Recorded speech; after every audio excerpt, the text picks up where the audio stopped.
네, 우리가 일부 예배를 드리고 있는 거죠. 예. 일부 예배 드리는 분들의 특징이 있습니다. 그걸 아십니까? 예. 일부 예배 드리는 분들은 홍익교회에서 제일 부지런한 성도들입니다. 7시까지 나오려고 하면 늦어도 6시, 더 빠르게는 5시에 일어나서 씻고 또 색칠하고 꾸미고 나오시게 됩니다. 부지런하지 않은 사람들은 일부 예배 나올 수가 없습니다. 한두 번은 가능할지 모르지만은 지속적으로 매주 예배 드리는 것은 매우 어렵습니다. 그래서 일부 예배에 나오시는 분들은 학창시절 생활기록부에 틀림없이 매우 부지런하고 성실함이라고 기록되어 있었을 것입니다. 일부 예배 드리시는 분들의 두 번째 특징은 주일에 해야 할 일들이 많지만은 반드시 주일 예배를 먼저 지켜야 한다는 원칙을 가지신 분들입니다. 오늘은 결혼식도 있겠고 중요한 행사나 회의가 있지만 반드시 일부 예배, 주일 예배를 드린 다음에 주일 성수한 다음에 일을 하겠다. 그런 단호한 마음을 가지신 분들이 일부 예배에 나옵니다.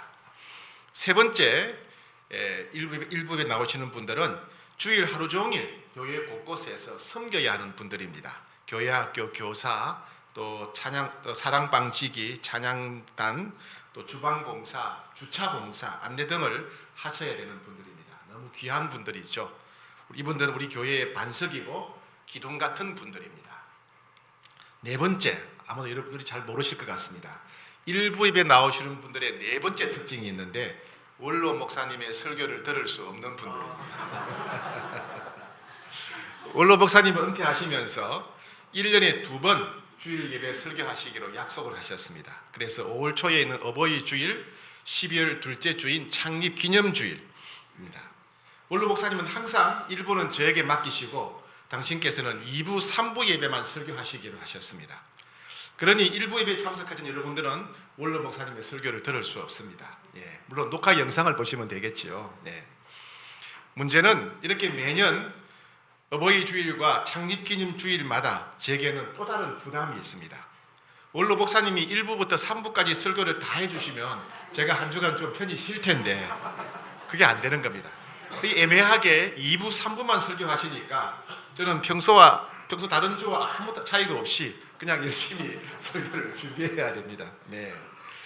원로 목사님이 설교하시는 덕을 보지 못한다는 것입니다. 그렇다고 해서 일부 예배에 참석하시는 성도님들 생각하면 결코 쉽게 편하게 적당히 준비할 수는 없습니다.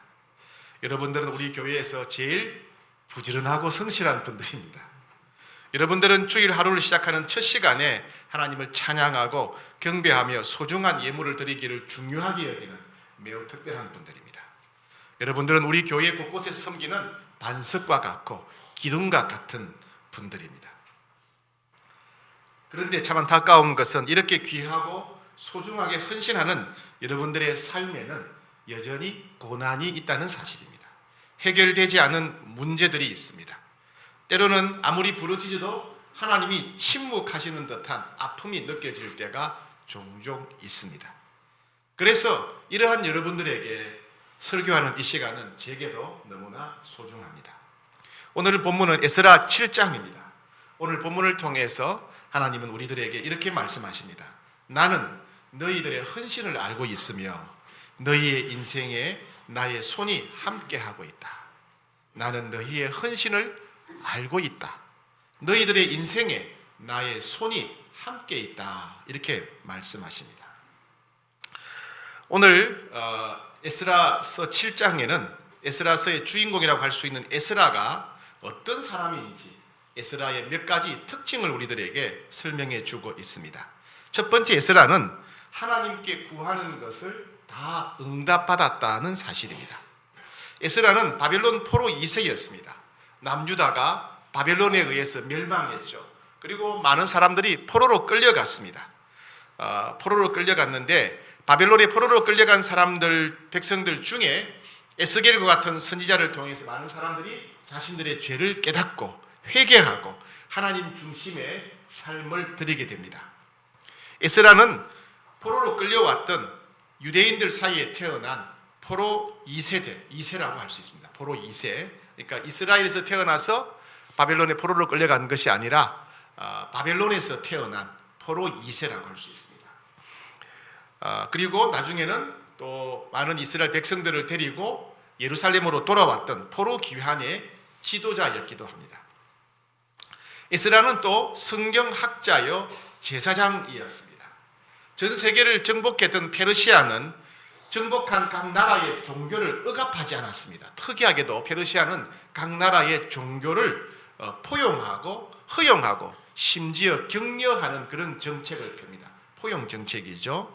그래서 각 나라의 종교를 매우 소중하게 여겼고, 그래서 에스라는 유대인의 성경에 관한 매우 탁월한 안목과 지식을 가진 전문가였기 때문에 페르시아에서도 에스라가 칭찬받고 인정을 받았습니다. 특히 여러 민족을 다스리는 페르시아 대제국에서 성경을 잘 아는 에스라의 이런 안목과 지식은 재판관이라든가 페르시아의 관리들, 특히 페르시아의 황제에게도 중용될 만큼 실력과 능력을 인정받았습니다. 그리고 에스라는 혈통적으로는 제사장이었습니다. 모세의 형이었던 아론의 후손이죠. 다윗과 솔로몬 시대의 제사장이었던 사독의 후손입니다. 우리나라 조선시대보다도 더 철저하게 족보를 따지고 지켰던 유대인 사회에서 에스라는 레위 지파 중에서 최고의 집안이었습니다. 성골이라고 할 수 있겠죠. 사독 제사장의 직계 후손이었습니다. 또한 에스라는 하나님께 기도하고 응답을 받았습니다. 그는 한 번도 예루살렘 성전을 본 적이 없습니다. 바벨론에서 태어났기 때문에 예루살렘 성전을 본 적이 없는 포로 2세입니다. 그러나 그는 율법, 즉 성경을 늘 깊이 연구해서 하나님이 어떤 분이신지, 또 그리고 이스라엘 백성들을 향한 하나님의 마음이 어떠하신지를 깨달아 알게 되었습니다. 그는 하나님 말씀인 성경을 연구하고 또 실천하면서 하나님이 살아계시구나, 그리고 살아계신 하나님을 신뢰하고 경외하는 법들을 배우게 됩니다. 그리고 성경의 약속을 믿고 하나님께 기도했더니 하나님께서 응답하시고 역사하시는 것을 경험하게 됩니다.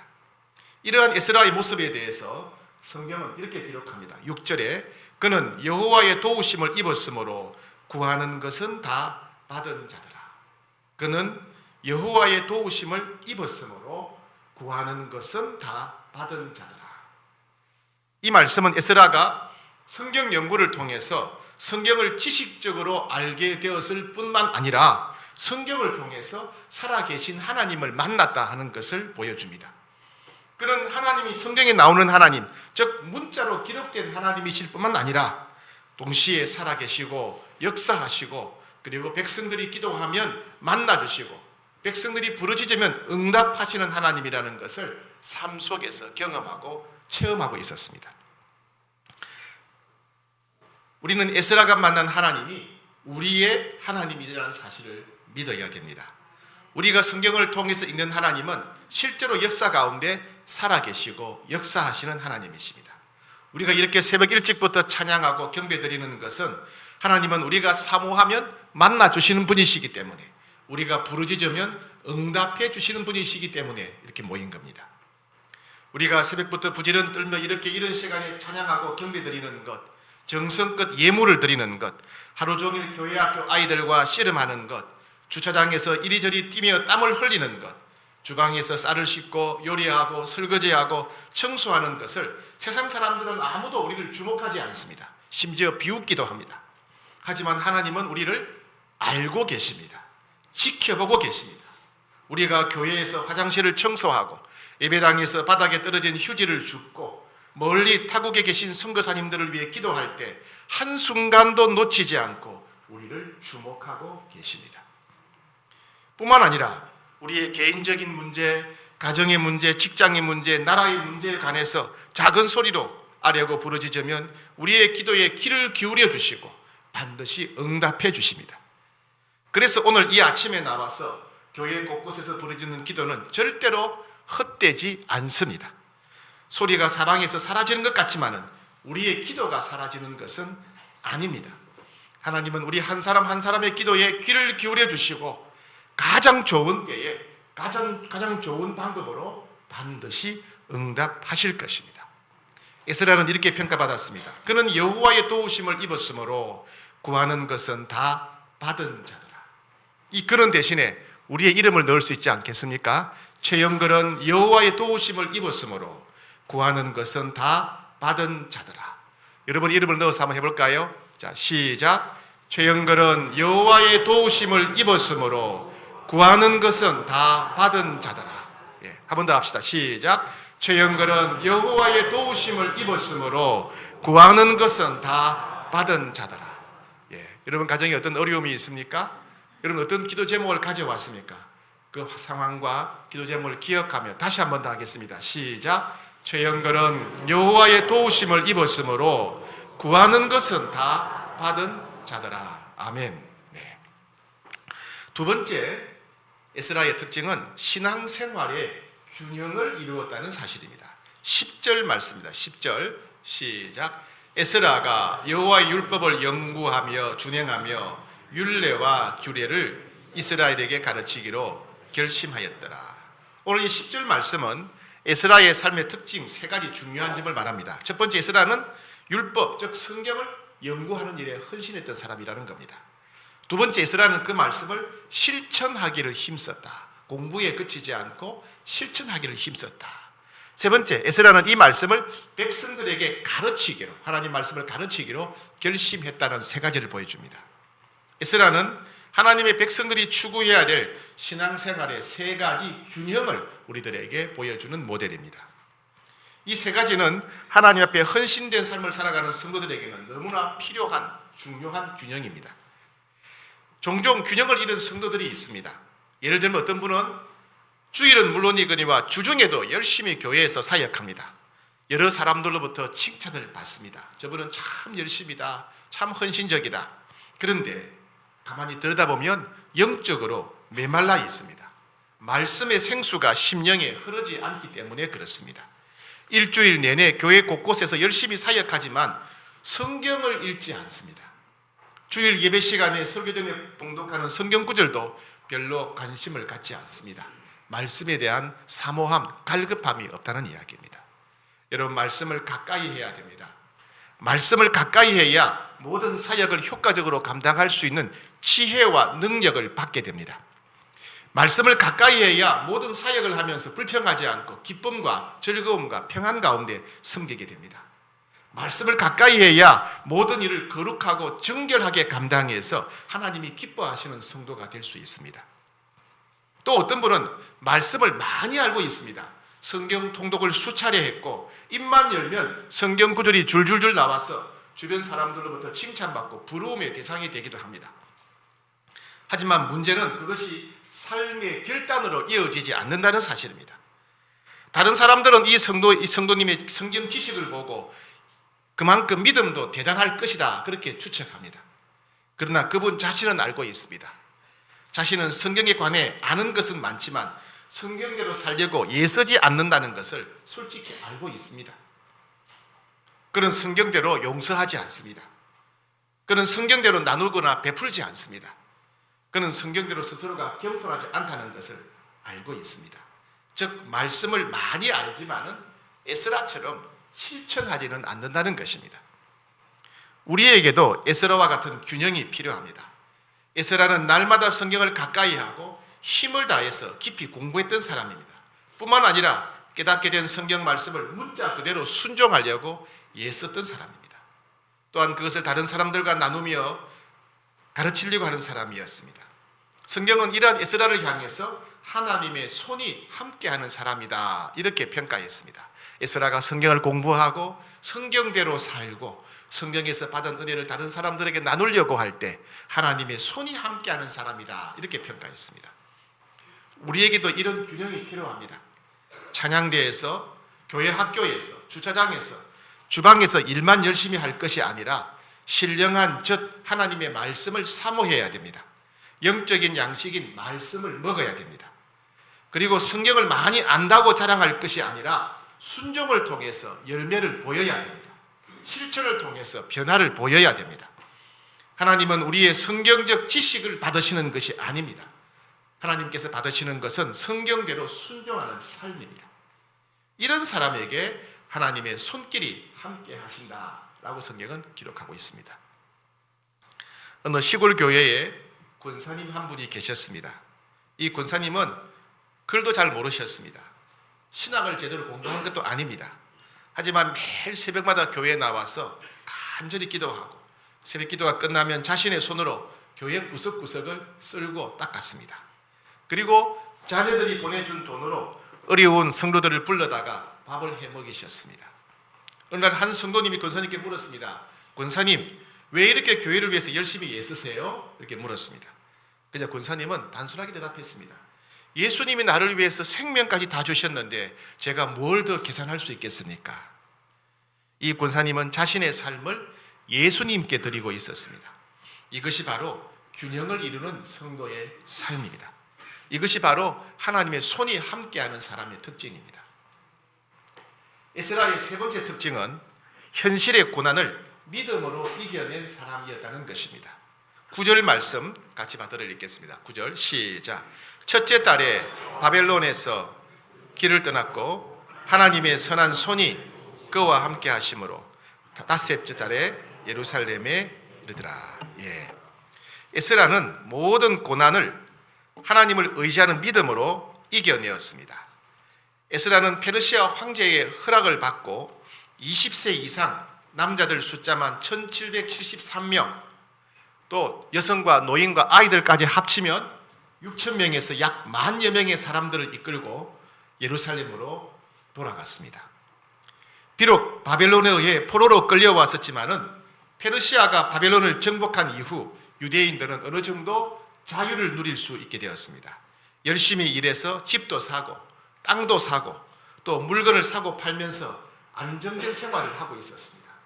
그러니 세계 최고의 강대국이었고 선진국이었던 페르시아 제국에서 안정된 생활을 하고 있던 사람들을 설득해서 황무지였던 예루살렘으로 돌아오는 일은 결코 쉽지 않았습니다. 이제는 페르시아에 적응하고 또 자신들을 버린 하나님께 실망한 사람들을 다시 예루살렘으로 이끄는 일은 결코 쉽지 않았습니다. 에스라의 말에 반대하고 비난하고 에스라를 대적하는 사람들도 분명히 많았을 것입니다. 6,000명에서 10,000명 정도 되는 사람들을 이끌고 페르시아에서 예루살렘까지 가는 여행길도 결코 쉽지 않았을 것입니다. 페르시아에서 예루살렘까지 여행 시간은 한두 주가 아니라 무려 5달, 150일 정도 걸리는 장거리 여행이었습니다. 요즘처럼 도로나 교통수단이 발달하지 않았던 시대였습니다. 잠자리나 식사도 그냥 길에서 해결해야 했습니다. 함께한 사람들 중에는 남자 어른들도 있었지만은 여성들도 있었고 노약자들도 있었고 어린 아이들도 있었습니다. 거친 산을 넘고 험한 강을 건너다가 부상을 당할 수도 있었습니다. 맹수의 공격을 받을 수도 있었습니다. 강도나 도둑을 만날 수도 있었습니다. 심각한 질병, 심지어 전염병이 발생할 수도 있었습니다. 틀림없이 하루하루가 너무나 힘들고 고통스러웠을 것입니다. 그런데 놀랍게도 그 먼 길, 그 힘든 길, 바벨론에서 예루살렘까지 가는 5달 동안 하나님의 손이 에스라와 그 일행들을 도와주셨다고 합니다. 즉 에스라는 무모하리만큼 힘들고 위험한 여행을 하면서 자신이 성경을 연구하면서 경험했던 하나님의 도우심을 의지했습니다. 하나님의 도우심을 의지하는 에스라와 그 일행을 하나님은 손을 펼쳐서 도와주셨습니다. 모두가 안전하게 건강하게 예루살렘에 도착할 때까지 하나님이 두 손으로 보살펴 주셨습니다. 첫째 달에 바벨론에서 길을 떠났고 하나님의 선한 손이 그와 함께 하심으로 다섯째 달에 예루살렘에 이르니라 그랬습니다. 우리 삶에도 이런 고난이 찾아올 수 있습니다. 하나님께 예배드리는 일을 가장 우선순위로 삼고 하나님을 위한 일이라면 물불을 가리지 않고 헌신하고 충성하는 우리들에게도 여러 가지 고난이 찾아올 수 있습니다. 우리들 자신이나 가족들이 다치거나 심각한 질병으로 인해 고통을 겪을 수 있습니다. 필요한 만큼 돈이 넉넉지 않아서 매일매일 애가 탈 수도 있습니다. 직장에서 다른 사람들과의 관계가 힘들어져서 숨이 막히는 하루하루를 보낼 수도 있습니다. 가장 가까운 배우자나 자녀 문제로 속이 썩을 수도 있습니다. 그런데 우리도 성경을 읽으면서 우리가 만난 하나님을 우리가 의지하게 되면 하나님께서 에스라를 도우신 것처럼 그렇게 손을 펼쳐서 우리를 도와주실 것입니다. 우리가 하나님을 신뢰한다면 하나님의 손이 우리를 보살펴 주실 것입니다. 예수님을 믿는 성도는 성경을 읽으면서 하나님을 만날 수 있습니다. 성령을 받은 성도는 성경을 묵상하면서 우리 각자에게 주시는 성령의 음성을 들을 수 있습니다. 성령이 주시는 그 말씀을 믿고 의지할 때 하나님께 손을 펼쳐서 우리를 도와주십니다. 성령께서 주신 말씀을 믿고 순종할 때 하나님의 손이 우리를 보살펴 주십니다. 에스라에게 나타난 하나님의 손은 우리의 삶에도 함께하고 있습니다. 내가 이해하지 못하는 사건들 속에도 여전히 하나님의 손이 함께합니다. 눈물로 기도하며 응답을 기다리는 그 시간에도, 그 답답한 시간에도 여전히 하나님의 손이 우리를 도와주고 계십니다. 다른 사람들은 몰라도 주님은 우리의 문제를 다 아십니다. 어떤 상황에서도 하나님의 손이 우리를 보살펴 주고 계시다는 사실을 우리는 기억해야 되겠습니다. 어느 교회에 찬양대원이 있었습니다. 매주 연습하고 주일마다 서서 찬양하지만 찬양할 때마다 마음이 늘 무거웠다고 합니다. 남편의 알코올 중독 문제, 그리고 사춘기 자녀의 방황 문제, 본인의 건강 문제까지 겹쳐 있었습니다. 그리고 찬양할 때마다 내가 이런 힘든 상황에 있는데 이런 상황에서 내가 무슨 찬양을 할 수 있나, 이런 회의가 들었다고 합니다. 그래서 그녀는, 그 자매는 성령님께 기도했습니다.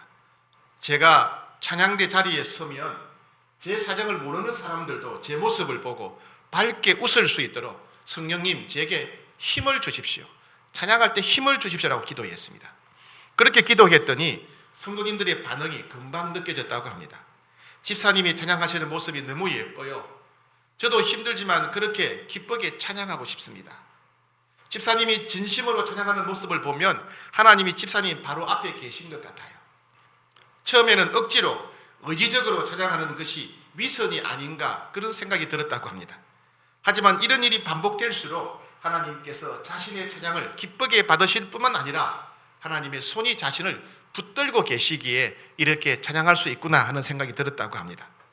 찬양 시간뿐만 아니라 가정에 있을 때나 직장에 있을 때나 하나님의 손이 자신을 여전히 붙들고 계시다는 것을 느끼고 경험하게 되었습니다. 그래서 더 큰 기쁨으로 주님을 찬양할 수 있게 되었다, 이렇게 간증했습니다. 그 집사님의 인생에 하나님의 손이 변함없이 함께 하시는 것입니다. 에스라의 네 번째 특징은 에스라는 자신의 삶을 하나님께 드리기로 결심했다는 것입니다. 자, 10절 말씀 우리 같이 읽겠습니다. 10절 시작. 에스라가 여호와의 율법을 연구하여 준행하며 율례와 규례를 이스라엘에게 가르치기로 결심하였더라. 네, 에스라는 성경을 가르치기로 결심했답니다. 결심, 헌신했다, 결단했다는 말이죠. 에스라는 열심히 성경을 공부하고 또 그 말씀대로 살려고 힘을 다해서 노력했습니다.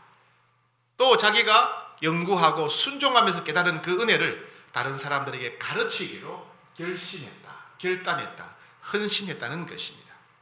에스라는 성경 공부를 하면서 또 성경 말씀대로 순종하며 하나님을 만날 때마다 내가 받은 은혜를 다른 사람에게 베풀고 나누는 것이 자신의 사명이라는 것을 깨닫게 되었던 것입니다. 사랑하는 여러분, 오늘 에스라의 모습을 통해서 하나님께서 우리들에게 말씀하십니다. 은혜를 받은 자는 다른 사람들에게 은혜를 베푸는 것이 사명입니다. 그리고 하나님은 그 사명을 향기로운 제물로 받으시고 영적인 예배로 받으십니다.